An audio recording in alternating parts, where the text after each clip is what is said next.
Good afternoon, it's Lee Cassidy from Tactile Technology, and it's a long time since I did my last In the Hot Seat, but we've got Peter Howard today to talk about his journey, because what I like to do is talk about what their journeys through life, but also their journey through their career. So we're going to get Peter in now. So how are you doing, Peter? Pretty well, thank you very much. How's your bad self? Yeah, I'm having a good day so far. So we'd always like to start right at the beginning and a bit about, what your early days were. So if you can tell us where you grew up, the area, where you went to school, a bit about your parents, what they did for a living, just to give us a bit of background, and then tell us a little, a brief history of your school career and how it went. Some people are really into education, some people were sports, some people into, sciences and things. Tell us a little bit about what were you focused on and how that early days went. How long have you got? An hour. I'll do the pricey version then. Okay. So born in 1966, great year for football, and was born in Great Bar and spent basically the formative years of my childhood in and around Great Bar area of Birmingham. Dad, this is going to sound weird, but I never knew what my dad did. Even to this day, he's gone now, he's handed his keys in, but I know he worked for the NHS, but I genuinely don't know what he did. So it's a really difficult question. Was he just not, open about it, or, was it a complex type of thing he did? So it just seemed not something as a child he would tell you about. Well, when I used to ask him, I can remember asking him many times, and I'd get all kinds of answers, but it was not the kind of thing that you could understand as a kid. So it wasn't like, your dad's a bus driver, or he's a welder, or he's a lorry driver, or he's an architect or something. It was all sorts of different things, and genuinely just not sure. He was in management at the NHS in the local health authority, but how high up the food chain he was, genuinely no idea. Not a clue. Okay. It's strange, isn't it, really? He's probably a spy and I never knew it. You never know. You never know. Another John Le Carre. Yeah. And my mum, she was a deaf teacher. So she used to teach deaf kids. So she knew all the British sign language piece and everything. So in school holidays, I'd be invariably helping out at the local deaf school in Perry Common, a place called Braidwood, and it's still going now. Oh, very good. I went to junior school. I enjoyed junior school. That was great. And then went to senior school. Senior school was fine. I'm just not academic, though. So results in O-levels, this is in the days before GCSEs. So it was O-levels or CSEs. And you had to make a choice on your third year senior. So I'd be about, I think, 13, something like that. And it's what used to be called your options. Yeah. And my parents thought I was cleverer than I am. And they sort of pushed me towards O-levels. And O-levels was very much a case of you either get them or you don't. There was very little in the grading of it. You either passed or you failed. Whereas CSEs, there was a very big area of grading. So, you could pretty much guarantee you're going to get a CSE. But O-level, you could easily win or fail. Yeah. And when I left school at 16, I walked out with one O-level, which is not particularly great. But I wanted to be a long distance truck driver. And I used to watch a TV program coming back from school, and it was all about, traveling around the world, having adventures in a great big rig and this, that, and the other. For those old people who might be listening to this, it used to be a program called BJ and the Bear. Oh, yes, I remember that. Yeah, you've got to be of a certain age to remember that. Yeah. And it was fantastic, and that was me. That's what I was going to do. And then my dad, who happened to know a long distance truck driver, sort of made a meeting happen by chance. Obviously, it wasn't by chance. And within an hour of talking to this guy who was a long distance truck driver, the romance, the passion, the everything about it was gone. The reality. He made me understand what it was really like. So the only thing left after that was being able to draw, and I've always been able to draw.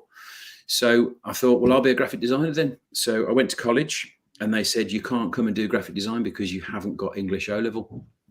I went, okay, so how am I going to get that? And they enrolled me on a course called GVD at Sutton Coldfield College, which stands for General Vocational Design, and it was 2 years, and all I learned how to do in that 2 years was how to drink. So I spent a lot of it in yeah, it's a skill. Yeah, I've lost a lot of those abilities over the years, but I used to go in break times, and any chance I got, I used to sit in with the graphic design course. So the lecturer of the graphic design course credited me with having done a year. So when I finished my GVD course, I went straight into the graphic design one, because I'd also passed my English on the 5th attempt. So I got the tick, I'd done that. And then I was there for 6 months, and I got a job placement, and I never went back. Yeah. So technically, I do not have my BTEC diploma, even though I've been awarded it. So I got a placement in an advertising agency in Birmingham, and the first 6 weeks were absolutely horrible. It used to cost me £6 a week to get there on the bus in the middle of Birmingham, and I used to take home £5 a week. So it was a negative job, but the thing is, it got me in. Do you know what I mean? And I think that's a foot in the door. Yeah, and it's a common thread with a lot of industries, but I think especially ours, it's getting in is the biggest challenge, and you've got to be prepared to do the metaphorical sweeping the floor. So my first job was what's called a repro camera operator. And that is about the lowest of the low. They don't exist now. You know, Macs and computers have destroyed that part of the craft side of the business. And that's potentially a good thing, but it's a horrible job. So I was learning how to do artwork, and my studio manager was a guy named Paul Hathaway, who was a very nice man. But in the first 6 weeks I was there, I would have cheerfully strangled him, because he taught me some very valuable lessons. And the one thing that he sort of drilled into me is get something done right. Just do it right. So my job was to draw a square with rounded corners with a rotring pen. Rotring pen. This is, like I say, before Macs, before computers. So you had a pen, and you'd have this board called a CS10 board, super smooth, really smooth, what you did artwork on. And you'd have to draw a box. He says, do it any size, but I want a 5mm corner on the box. So you've got a specific thickness of pen, and you can't, sometimes you use pens on an angle like that. This one had to be used at 90 degrees to the board.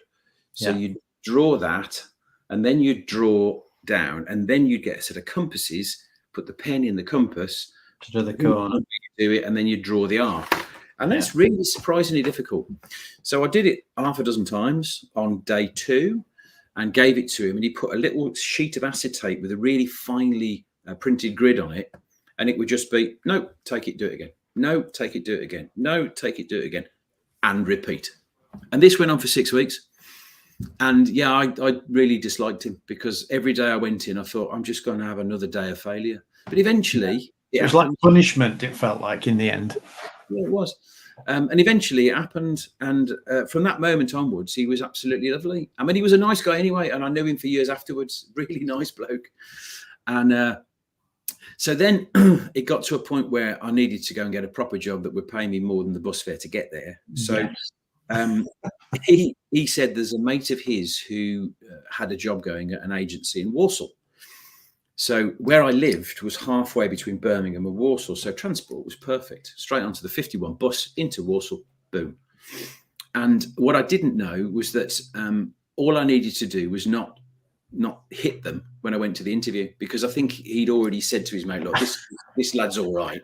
So it's a low bar then. Yeah, it was a low bar, yeah. So I went to the interview, and hey presto, I got the job. That was working for a place called Promotional Concepts. And within, I think, a year and a half, I was running the studio, which sounds grander than it is. But the studio manager who gave me the job, he left. So I then ran the studio, but it was 3 of us. So it's nothing particularly impressive. And then it got to a point when I was 21, and I had an interesting relationship with people at home. So I won't go into detail about that, but it got to a point where I was 21 where I thought I need to leave. I was living back at home with my parents, and I think I need to leave. So I had a word with the boss and said, is there any, where can I go from here? And he genuinely nicely said, "That's it. You're in the studio. That's the top of the shop. You're ever going to be here." So I said, "Well, I've got to go then." And he and I have stayed in contact for the last 30 years. So really, really nice man. And I left. So I found myself a job in a place called Anlaby. And Anlaby is a suburb of Hull.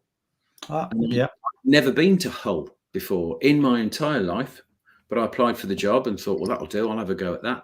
And it was doing packaging design, packaging and what was called then corporate identity. And I thought, I like packaging because you're dealing with small things, but it's really detailed. Yeah. So it just appealed to me. It's a real art as well to do it properly. Yeah. So I went up there, I think the weekend before I was officially due to start. My dad took me up there and I went into the local cop shop and walked up to the sort of, I presume the desk sergeant. He was a big burly bloke with a beard. And I said, "Excuse me, something along the lines of, could you recommend any place that's like a safe boarding house or a room to let or something like that?" And I remember he turned around to me and said, "Do I look like a effing travel agent?" And I went, "Well, no, but I thought that if police come out of their, police training college, they probably get posted all around the country, and that you would possibly have a list of places that are good, clean, not ridiculously expensive, places where people could, live for a period of time." It just changed, just like that. And he pulled out a piece of paper from under the desk. And there you go, son. Nobody's ever asked me for that before, but you're absolutely bang on. So I went down the list, went to the first one, and that's where I went. So I lived with a family in a place called Cottingham, and it was fab. And I was there for 2 years, I think. Yeah. So first escape from your own family to live with another family. Well, that was a short one. And then I left there and moved to a place called Beverley. Yeah, which is that's a main area, isn't it? In that area of Hull. Beverley is a beautiful village, a beautiful market town, absolutely superb. I had some really good fun, made some good friends who I'm still in touch with now. And then at some point, I got involved with a young lady, and we started living together. And then I got made redundant, and it all fell apart. Like I say, that's a 3 or 4 point story. That one is. Yeah.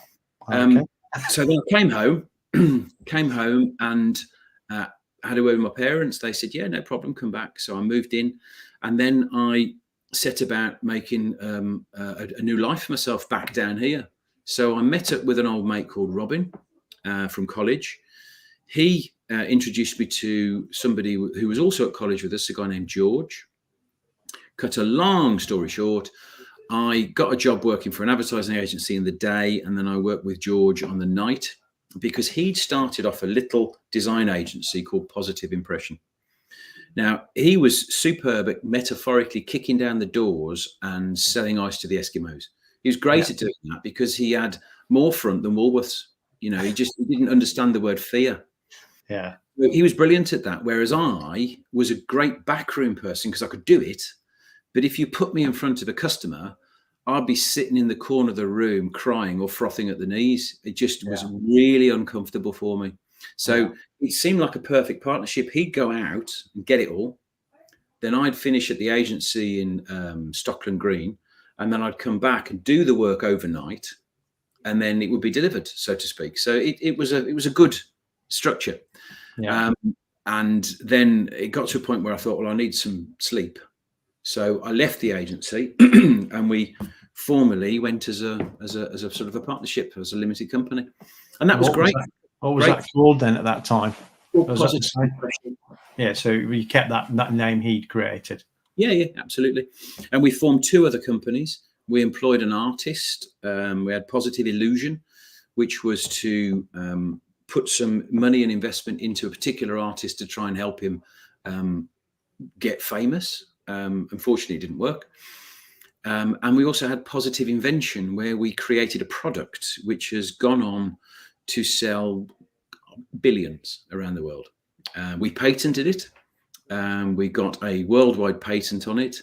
And unfortunately, we got stuffed by bigger business. And then I got stuffed by my ex-business partner as well. So Christmas 1991, I found myself in a very tricky situation where I moved back home again, with a personal guarantee in the thick end of about 100,000 quid. So to put that into context, that's 1.5 decent houses. And I didn't have the proverbial pot to pee in. So I got to a point where I was very angry over that Christmas. I went out with some mates that I used to play Sunday league football with. I got very, very, very drunk. And I took it out on a lot of people, just verbally, no violence. But I was a very angry young man. And I think sometimes you just need to blow off yeah. steam, don't you, in things when you're at the bottom. Yeah. And this was about the bottom, to be honest. You know, there wasn't much further I could have gone. So over that Christmas, I reached a decision. I thought, well, let's just think about this in a graphical sense. If I'm coming along a road, I reach a junction. It's a T junction. I can either turn left or right. There is no straight on. So I thought, well, if I turn left, then I'm going to go and get a job, which I didn't have any problem. I don't think I would have had a problem getting a job because I was actually pretty good at what I did. So I thought, if I do that, I'm going to be paying off this debt forever because it was more than a decent mortgage. So then I thought, okay, well, I've never done a quotation before. I've never done a proposal before. I've never had a bank account, for a business. I've never run a business. I was the doer, not the business side. Yeah. So I thought, well, how wrong can I cock it up? Because if I'm at the bottom now, if I really, really, really cock it up, it can't be much worse than where I am right now. So I thought, well, why don't I turn right and give it a go? And to cut an incredibly long story short, I'm still having a go. So 32 years later, PhD is a thriving business. We do fabulous work. We're internationally recognised, and it all stems from that. So I started it in January 1992, and it was just me working from my bedroom at my parents' house in Great Barr. And then I took some desk space at this mate Robbins when I came back from Yorkshire. I took some desk space at his signage company, and had a great time there. And then he moved out, so I took over that signage place. It was quite small, and it was semi-underground as well. It was an old converted stable in Erdington, and in the winter it was roasting because it had a corrugated metal roof. And in the summer it was roasting, and in the winter it's freezing because half of it was underground. So I regularly used to wear the gloves, like Oliver, with the fingers out. Yeah, with the fingers. Yeah, I regularly used to wear those and then sit on your hands because it was bloody freezing. So and then Apple Macs came along. Wow, that changed the game. I mean, that really did change the game completely. So I had to learn how to use computers. And it was a steep learning curve because if I'm coming from the craft age where it was all paste up, it was all scalpels cut, it was like a craft, and everything took quite a while because it was non-computerized.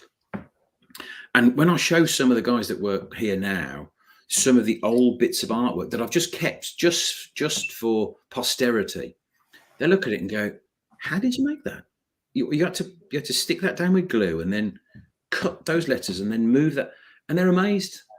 Stuff that takes literally seconds. I was into technical drawing, and I've worked in engineering a long time, so I remember drawing tables and all the equipment, and we would draw on paper. Big drawers with all your drawings in, so because they were on A1, most of them, so they're really large things. A lot of people have forgotten we do all this. Everything's computerized nowadays. CAD CAM side of things. So you've got the computer aided design, and then you've got the computer aided manufacturing to your prototyping things. And everybody's forgotten that we did actually use pens and paper and things in the past. But I think that's a great background, isn't it, to have those skills of the doing on paper and be able to then use those skills in the more digital world afterwards. Well, weirdly enough, it's something that I've not deliberately, but I've annoyed people that have come to work here at PhD over the years, because I mean, we've got all the latest tech now. Some of it I know how to use, some of it I don't know how to use, but that's less important for me to know. But the premise is that if people come to work as a designer for PhD, we always say at the start, you're not getting a Mac.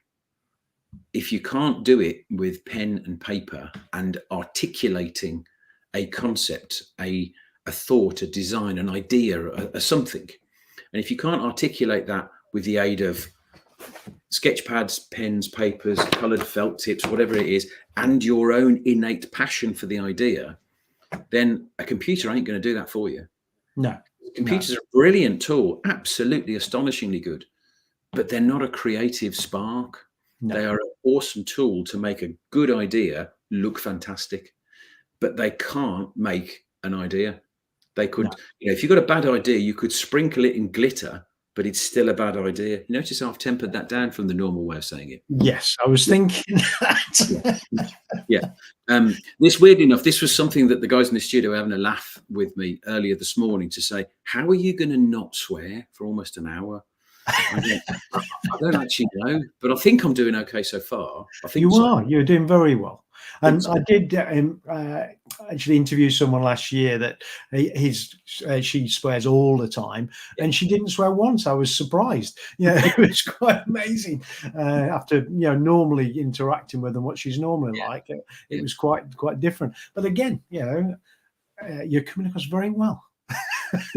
Good. Well, the thing is, I love what I do. Yeah, I do. You've got to have passion, haven't you, for things you do? If you haven't got the passion for it, you're not going to do it well, are you? No.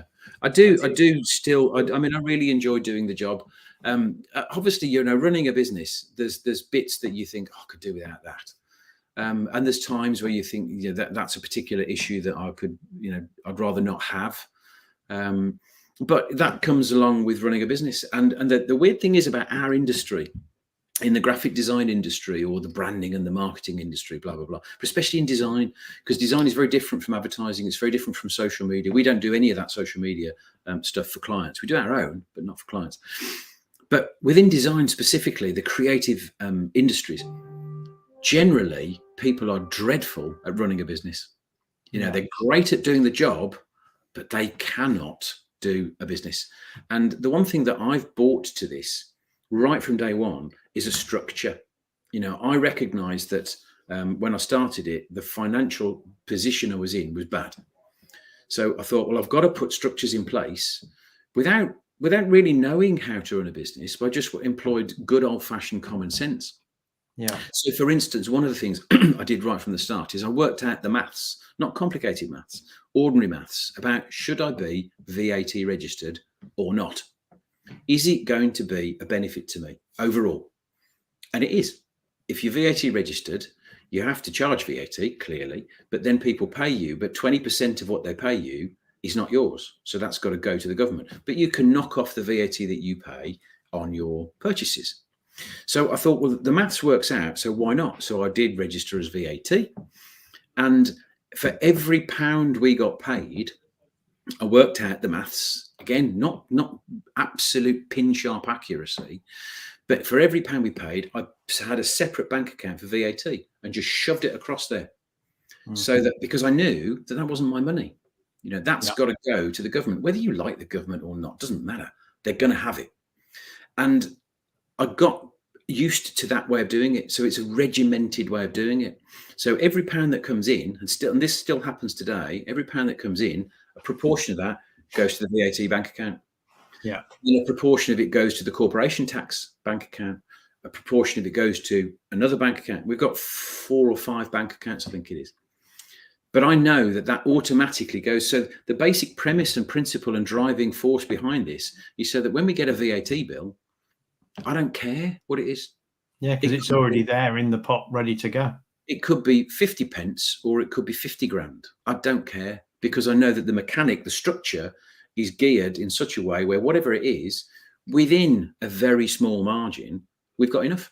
So it doesn't matter. And I've met so many people over the years in business who, even go to the extent of taking out a personal loan to pay the VAT bill on the business. And I think, well, that's crazy, that is. That's just mad. And it's all because of a structure. I'm a great one for structures. I like clarity. So we do that for the corporation tax as well, for exactly the same reason. We do it for other things. So when I look at our main business bank account, I know how much is in there, and I know that there is nothing else that's got to come out there apart from overheads. So then I know what the overheads are. So I can easily work out, well, if that's how much it costs per month to run the business and that's how much is in the bank, I know that we've got a window of X before we got problems. And I've always set myself a target of having 6 months worth of everything paid. Because if you recognize a problem and you've got 6 months to fix it, then you've got a chance. Yeah. But if it's just a month, you're not going to do it, are you? I mean, don't get me wrong. Historically, I've looked into the abyss on a number of occasions and gone, I have no idea how to do that. I remember once when I was a sole trader as PhD, I'd got I think it was a 40,000 quid overdraft, and I was at 41,000. And I've got a few bills that I've got to pay and a wage bill that I've got to pay the end of that week. And I remember thinking, I haven't got a clue how to do this. Yeah. No idea. I think most of us in business have been there at some stage, and it is challenging, isn't it, to work out what to do going forward. So you sell stuff, you don't quite sell a kidney, but you sell stuff just to get through that initial period. And I think we've done that now. I mean, I've been through, is it 2 or 3 recessions? And we've managed to ride it through each time. Come back to the kidney thing, though. Mine, I'm sure yours are not going to be worth a great deal anyway after the alcohol consumed over the last years. Maybe a tenner, but I'd have to give them change. It's not going to go very far. No. But you get thrown these challenges, and you still get challenges now. We're 32 years in. We're ranked in the UK's top 100. Last November we won a silver at the New York Design Awards. We've got plenty of proof of what we do and what we're good at. But the biggest proof is what the difference happens with the clients. When clients come back to us and say that really worked, or the effect of what you did has meant this. Now that could be increased staff retention, it could be increased staff morale, it could be an extra X percentage on their sales that they're trying to push forward, it could be more profit, it could be all sorts of things. But there's got to be a result, your ROI, your return on investment. So if somebody gives us a project that's, let's say, 20 grand, well, they've got to get more than 20 grand out of it as a result of doing it, because otherwise why would you do it? Yeah, that's it. It's pointless, isn't it? You've got to get some value, some return on that investment, haven't you? And even if it's a £1,000 job, we don't just do big jobs. We do big jobs and small jobs. We do free jobs for people as well. I mean, one of the things we've done in the last 4 years, I think it is, it might be a tad longer than 4 years, is we've run a competition every quarter. Occasionally it slips. It might be 3 a year sometimes, but for people who recognize the value that design can bring, but A, don't know how to go about it, B, think it's frighteningly expensive, so they shy away from it, and C, don't have any money. Yeah. So we do this. So we do it, solicitors call it pro bono. We do a competition and we invite people to, say, this is what I would like to do. This is what I'd like to achieve. Can you help me? And we get X amount of people who apply, and we make a decision, and somebody gets the job for free. Yeah. It's simple. But it allows us to demonstrate what we do. It allows us to show off a little bit as well. It allows us a bit more creative freedom, and it also allows us to do some jobs that we probably wouldn't ordinarily have got. So if you're doing it for free, you've got more control over it, haven't you, than the client, because they're not paying you to do it. So that artistic freedom could be quite good. So give us a couple of examples of things that that are different about your approach to it than the traditional design agency, and maybe a couple of customers and how that's worked out for them and for you. I can give you one very, very simple explanation is the difference. We start with the question. We start with asking why. If anybody comes to us and goes, we're thinking of doing this, we want to do this, can you give us a price for this, blah, blah, blah. We'll go, why do you want to do it? And there is an amazing amount of people out there who don't have an answer to that. So we'll help them understand what it is that they're asking for, and that is actually what they need. And I would say probably 40% of the time, what it starts off at is not what it ends up being. Yeah. Because they go, well, we want to get more sales. Oh, great. Well, doesn't everybody? You need to nail it down a little bit more than that. You know, who's your target audience? What is it that's their triggers? How are you going to communicate with them? How are you going to get your message in front of their eyes? And trying to find a creative way around it, because it's not just being creative in the sense of coming up with the ideas, coming up with the designs. It's creative in the approach. I'll give you, for instance, we did a job for a solicitor. No, in fact, I'll give you another one. I'll give you a different one. We did a job for a building company many, many, many years ago. And this was to try and get them into surveyors. And it was to make the surveyors aware that they exist. So instead of sending a leaflet, and everybody at this time, I'm going back 10 years, maybe longer, they used to do what they called a DL trifold, which is a piece of A4, and you fold it up and you fold it up like that. It's the kind of stuff you see wrapped up in a guest house and the B&Bs. Yeah, and stuff you get like in a restaurant, you know, like a takeaway with the menu and that kind of thing. Thankfully, we don't do those for anybody, because straight away that it's just like, you don't care, do you? You know, you just, all you're doing is you want ink on paper. Go and get somebody else to do it, because you'll find someone cheaper. Yeah. So we were talking to this builder, and we said, right, you want to do it differently. So what we created was a box. It was about yay big by yay big by yay big. And inside that box was a trowel. But we spray painted the trowel a particular color, which was to do with the branding of the building company. And then we made up a whole load of fictional story about how wonderful this trowel is. And it was kind of like a tongue-in-cheek story about the origins of a trowel, how it twins with businesses, and how it twins with how it makes things easier to do, because before you had a trowel, it was dreadfully horrible. You're broken now. And we made up all this semi-humorous story. But we had 20 done.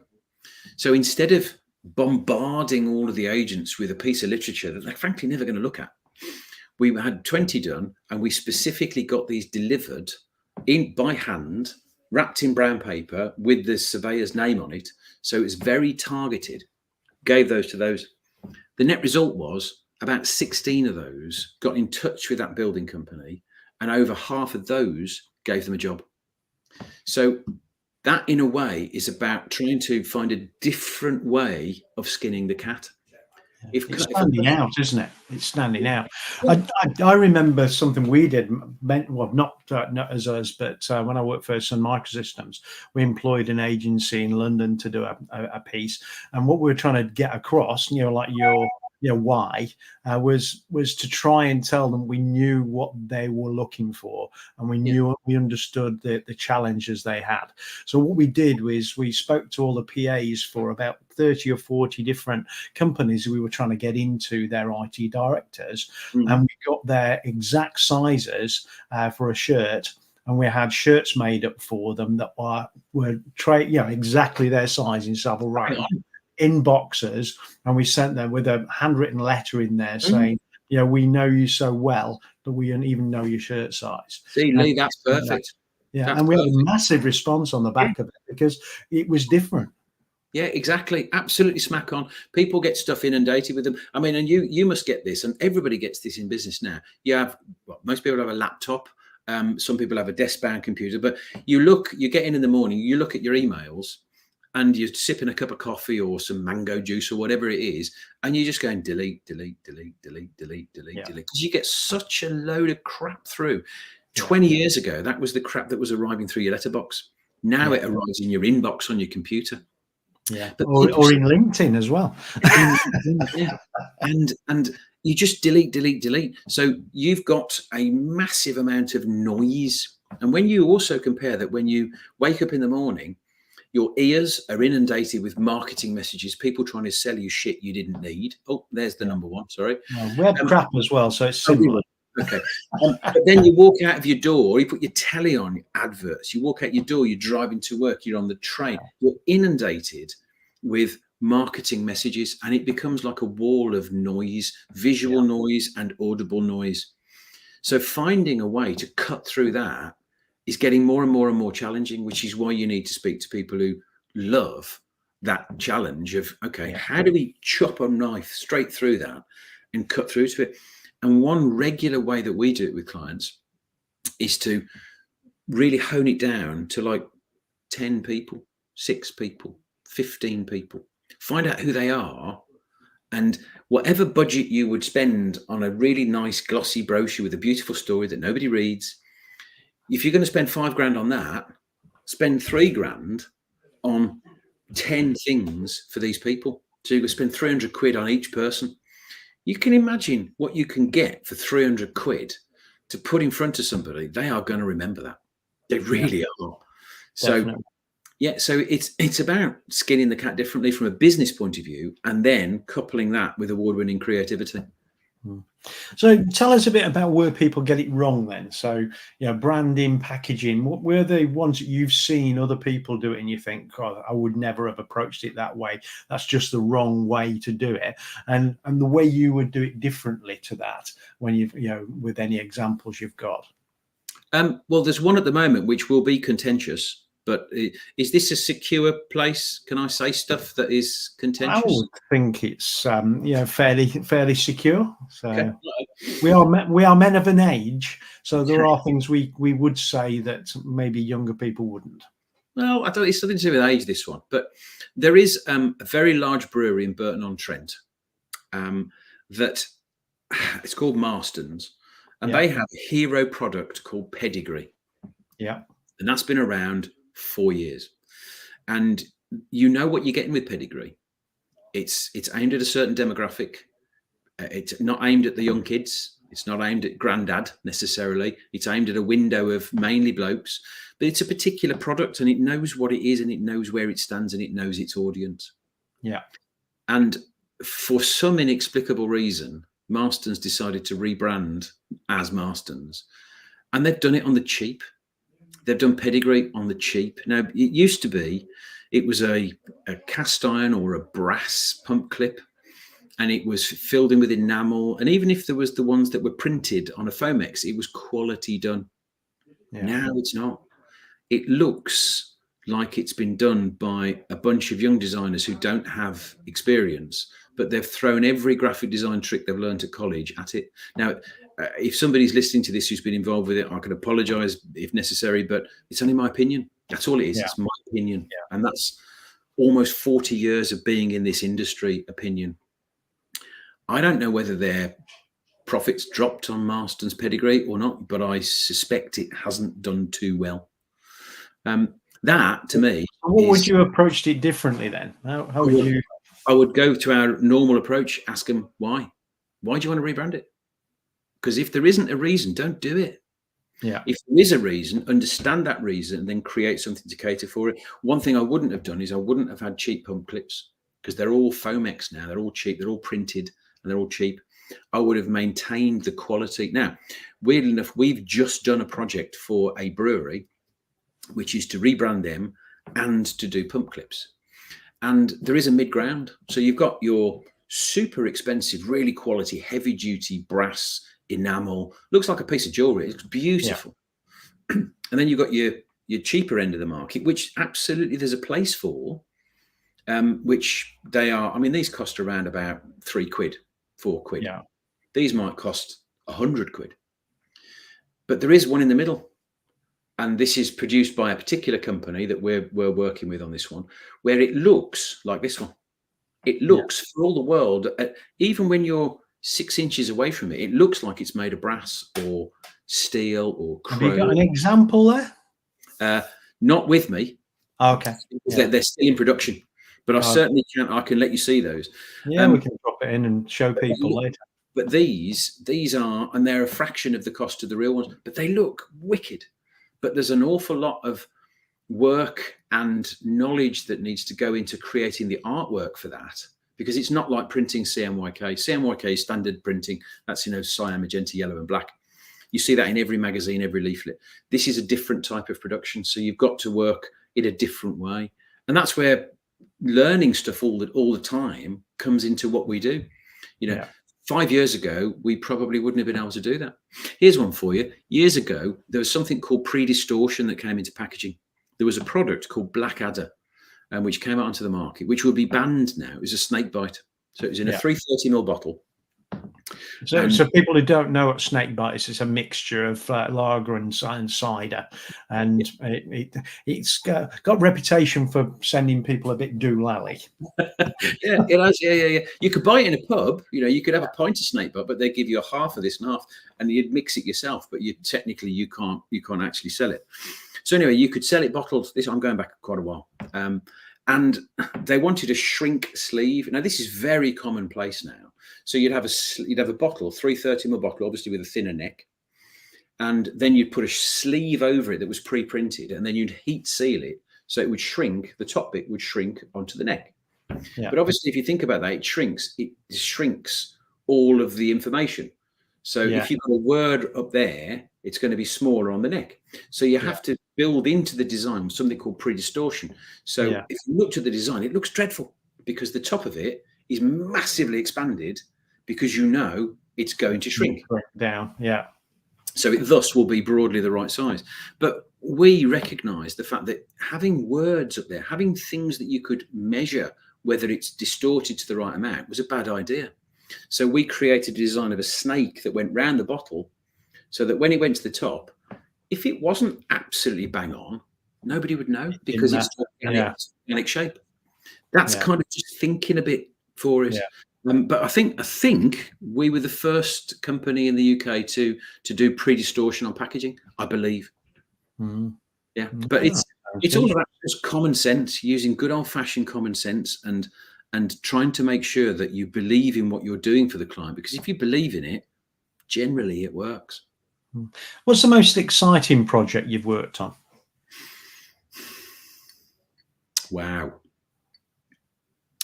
I would probably say Titanic Brewery. Yeah. Rebranding Titanic Brewery. That was a really positive experience, and thankfully it's ongoing. They're still a client today, but it was hard work, but the result has been fantastic. And everybody inside the brewery and here, everybody recognizes the difference it's made, and that's what matters, because us designers, we're odd, fickle people. We don't necessarily do it for money, but what we do it for is for people to look at what you've done and go, oh, wow.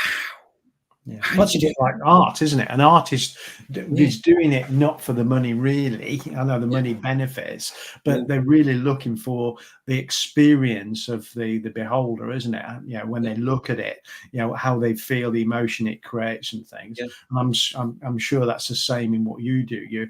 You're looking for people to experience it and that wow moment of what they see. And many times we invite clients into the creative process here. It's a very open process. We don't really have suits that go out and just see people to get business in. It's a very short management structure, but regularly, time after time after time, we'll go out and we might draw something in front of a client, and they'll watch you whilst you're drawing it, and they'll think, how on earth have you done that? And all it is just scribbling an idea. But think of how much faster that is, rather than sitting there taking loads of notes, then going back to the studio, then making sure it's done, then making it all super polished in a presentation, then putting 3 or 4 slides in front of it and 2 or 3 slides at the back, just to show that idea that they may think is cack. So why not just scribble it out really quickly, get them excited about it, and once they can see a really dreadful drawing, but enough for them to understand how it's going to work, then they're mentally bought into it as well. So then you're both on the journey to get it looking right, and it's so much quicker. Many times I've scribbled out something and they've gone, nah, I don't like that, and that's fine, because it's a faster way to knock out the stuff they're not going to like. Yeah, it's much easier to get to a no quickly and then move to a yes afterwards, isn't it? But what we do have to also make sure we talk to customers about is that it's not actually you that we're designing it for. What we're doing is we're designing it for your customers or potential customers. So in a weird kind of way, I mean, it is important that they do buy into it and understand it, but we're not trying to just pander to any customer's ego, because that road leads to pain. It's about understanding what their challenge is, who their audience is, what they want it to achieve, and why people should give a monkeys. Yeah. Because once you've got those answers, the brief kind of writes itself. Yeah. Yeah. Definitely. So, Well, yeah, what do you, we are coming very back to that, what do you think the biggest impact you've had? You know, to Titanic, it sounds like it was a big impact. Pardon the pun. But yeah. you know, what do you think's the biggest impact you've had, you know, for a company in the way that you've done things? I've seen some of the packaging stuff you've done. I remember, you know, you did some work for cutting wheels and showing the difference between the original packaging and what you'd put forward, where they could actually see the product, which I think an interesting factor, isn't it? Especially when people are buying things that are in front of them hanging on a shelf, you want to see it. You don't need it all hidden by, you know, the packaging. You want to be able to see what you're actually buying. Absolutely. I mean, that example is a perfect one. Weirdly enough, the guys in the studio behind me, they're actually working on another job for that client today, which again is packaging, because we've rebranded them. We're rolling the packaging out on all of their SKUs. The biggest impact, well, here's a weird little story, which is perfect for impact. Many years ago, I was in an off license and I saw some beer from a company called Aston Manor Brewery. Oh yeah. And Aston Manor Brewery have been going since 1983, I think it is. And I saw it and I thought, that's rubbish. So I bought it, drank it, and it was fine, but the packaging was dreadful, in my opinion. Yeah. So I got on the phone and I found out who they were, where they were. Hey presto, they're in Aston. So I rang them and I tried to speak to the person who's involved with the design and the packaging. This was before I really kind of had much miles under the belt. And I got fobbed off. So I rang again, I got fobbed off, rang again and got fobbed off. So I wrote to them, got fobbed off, wrote to them, rang them, wrote to them, rang them, wrote to them. Eventually, a guy named Peter Ellis rang me. Peter Ellis, bless his soul, now he's passed away now. He was Doug Ellis's son, and he was the financial director of Aston Manor Brewery. He rang me and he said, "You're the bloke that keeps getting in touch and ringing and writing to me, aren't you?" I went, "Yep." And he went, "You're not going to go away, are you?" I went, "Nope." He went, "Well, you best come see me then." Persistence paid off. Yeah. So I went and saw him and I told him what I wanted to do. And I told him why. I said, "What you've got is rubbish. And I can make it not rubbish." And he went, "That's a very arrogant statement." I said, "Well, I know, but I've got confidence in what I'm doing." So we danced around the handbags for a bit. I said the price would be this. At the time, I was making it up. So I had no idea what I should charge. So I just picked a figure and it was a few £1,000. And he went, "I tell you what then, I'll do a deal with you." And he suggested this deal. He said, "You do it at half that price. And if it gives the results that you claim absolutely will happen, I'll pay you the same again, but double if you're trying to." So I would actually end up being paid 100 times. Yeah. So I'd do it for 50%. And if it worked, I would get 100% on top. Yeah. And the nub of it was, it did. I did it for 50%. It worked. He paid me the 100% on top. And then that went on to be a great working relationship for many years. So having confidence in what you're doing and confidence and just that innate knowledge that you can do it is a worthwhile thing to push. But you've got to have that ability to articulate it, to make people understand and make people think, bloody hell, he's excited about this. I'm sure he can do it. Because there's an old adage, which is something, if you say something with enough confidence, people will believe you. Yeah. And it's true. But if you actually know you can do it as well, then you've got everything. So if you had choice of 3 companies that you're not doing work for now that you would really want to speak to and have the opportunity to help them rebrand a product or repackage a product, what would be the 3 top companies or brands that you would like to work with? Audi would be one. I wouldn't rebrand Audi because I think they've got it superb. I would just love to work on some Audi projects. That's maybe it's just an ego trip or something like that. Camp Coffee. Before I retire, I would really love to repackage and rebrand Camp Coffee. And to be brutally honest with you, I don't care who's listening, I'm happy to do it for nothing. Okay. With all our years of experience. Well, what we might do is try and promote that by sending them this video and see what results we get. we've tried to get in. We've done some provisional or preliminary sort of contacts to try and find a way into it, and that's just it's a door that's welded shut with big welds and bolts and stuff like that. But I know that I can make that better. I know that our skill, our experience, we could make that a better product that would sell more and look more appropriate on the shelves today than it does. Okay. So what would the third one be then? Coffee. I think a watch company, but it would be a watch company, because if I've got a failing or a problem, let's say, it's Bluetooth speakers and watches. Not necessarily ridiculously expensive watches, but I've got more than I should have, and I've got more Bluetooth speakers than any person should have. True, I just like them, and I like good sound. So those are my two failings. But I'd love to work on a watch brand. I'd love to work on not necessarily one of the big ones, but one of the up and coming ones to help them become a big one. So Elliott Brown, for instance, Elliott Brown is a watch company based in England, in the south of England, down by Poole.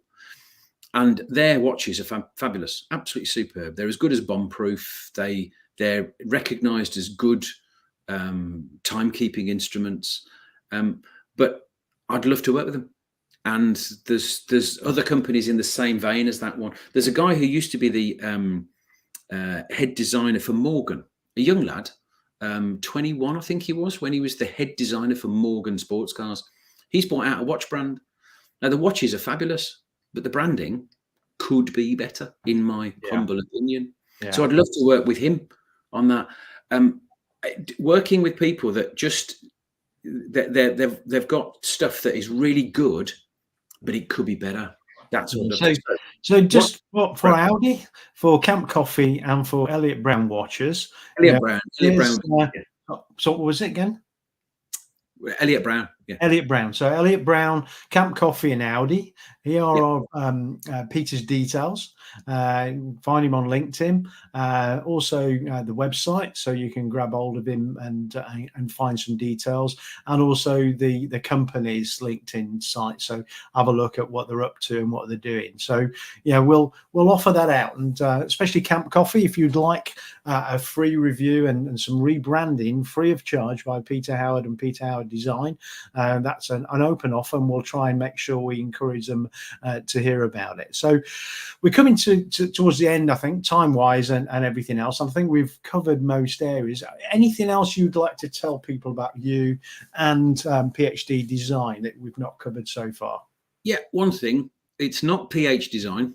It's PhD Design, and it was never supposed to be Peter Howard Design. That is a faux pas. And this is something that I need to admit, because when I started it, I didn't know what to call it. And my dad said, why don't you call it PhD? And I thought, that's good. That's like the qualification. People know that. The acronym there is a known thing. And people will associate PhD with something that's intelligent, thought through, blah, blah, blah. Boom, I'll have that. And about 6 months later, I got my first letter that was addressed to Peter Howard Design. And I thought, oh, there's a bit of a problem there. It's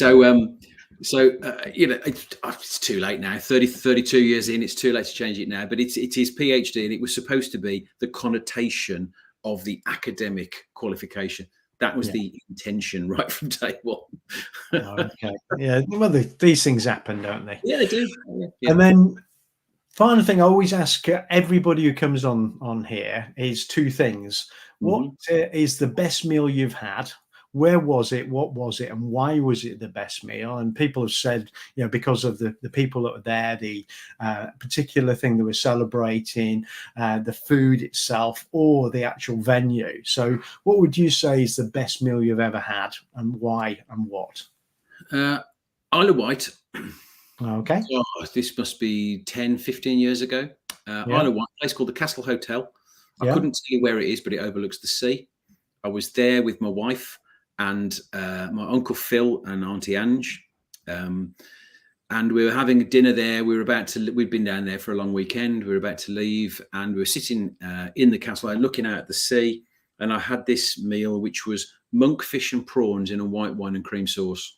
And it was just one of those meals that was off the charts for me. It's literally, it is number one. I wanted it to last forever and ever and ever. It just, I was eating smaller and smaller and smaller bits. I like record it and play it back. Oh, absolutely. It was just brilliant. Absolutely brilliant. Now that could have been the fact that the ambience of the place was brilliant. It could have been the fact that we'd had a great weekend and that we were technically on holiday. We get on really well with my relatives on the Isle of Wight, superb. So it was just an easy situation, coupled with having a laugh and a giggle and some really lovely food. The whole thing goes for it because it's not just the grub, it's everything about the experience. All fitted together perfectly. Yeah. And then the final question is, what's the most adventurous thing you've ever done? And some, we've had all sorts of answers. Sometimes it's skydiving, swimming with sharks, starting a business for the first time. So what would you say was the most adventurous thing that you've ever done? Wow. Blimey. I suppose being 21 and going, right, I'm just going to move to Yorkshire. Yeah, up to Hull. 21. I haven't got, I don't know anybody there. I don't know where to live. I'm just going. I suppose that would probably be up there for that. And say it's eye on the scale, because I don't know many people that do that. I joined the military and I went off, to the blue beyond and didn't know what to expect and things. But a lot of people don't do that these days. They tend to be safe at home or local and things, and they don't really take that step away from home and what they're used to in their own environment. So yeah, I'd take my hat off to you as well for doing that, if I was wearing a hat. But it's been great having you on today. Really interesting story about your life and also the business. It'd be great if we can get some people to give you a chance to show them the difference that PhD design can make, and like a Titanic brewery effect on their brand or their packaging, and make things different. So we'll see what we can do there. But thanks ever so much for joining us. If you can stay on afterwards, we'll have a quick catch up at the end. But thank you very much for joining me today. Thank you everybody else for joining us and watching this. We've had a few people live, but over time, I'm sure we'll have lots of other people watching this as recorded. Remember, if you're watching recorded, the comments will be there. We'll be able to pick them up. We won't be able to speak to them because we'll have finished in a second and we won't be around anymore, but we'll look at the comments and reply to any comments. If you've got any questions for Peter at any point in time or myself, just stick them in the comments, whether you're watching this on YouTube, LinkedIn, or on Facebook. So wherever you're watching it, just put the comments there and we'll pick it up. So thank you very much for joining us. One final thing. If you are interested and to tell your story, show your journey through business and life, let me know. Drop me an email. We do this every Tuesday. We originally used to do it at 2:00. We've moved that time to 12 lunch because I think it fits better. It's easier for people to jump on at lunchtime and join us. So let me know if you want to join us and do that. But couple of quick things. Remember, we've got Peter Howard of PhD Design, not Peter Howard Design, and Peter's LinkedIn details if you want to get in touch. Also, if you want to jump on the website and see some options that Peter's done in his business, jump on there. And also, if you want to look at some of the posts that are done on LinkedIn with the company page, they're the details for that company page again. Again, thank you very much, Peter, for joining us, and I'll catch you in a second. Look forward to it. Thanks, Lee.